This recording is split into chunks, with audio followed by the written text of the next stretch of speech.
Hola Club del Vi, us presento un dels vins negres d'aquest mes de març. És Pétalos del Bierzo 2020. És un vi del Bierzo, denominació d'origen Bierzo.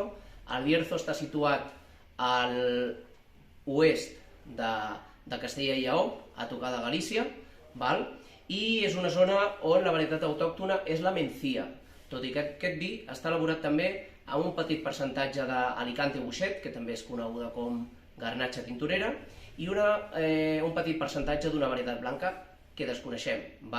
Celler fundat l'any 99 per Ricardo Pérez, nebot d'Álvaro Palacios. Van anar junts allà, van comprar vinya vella al municipi de Corullón.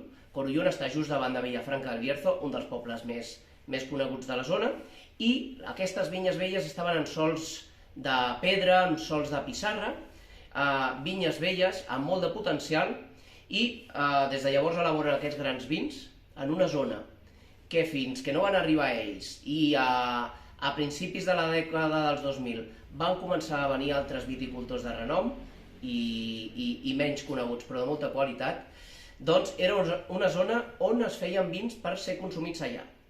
Llavors estem parlant que ara el Bierzo és una de les zones més emergents de vins d'Espanya i a nivell internacional també ha despertat molta curiositat. Són vins, normalment, amb aromes de fruita del bosc, aquestes notes de gerds, de cirera, de maduixa, també et venen aromes a violetes i després sempre té, tot i que tingui aquesta criança i aquesta elegància, sempre té aquesta nota una mica més rústica, vegetal, secant.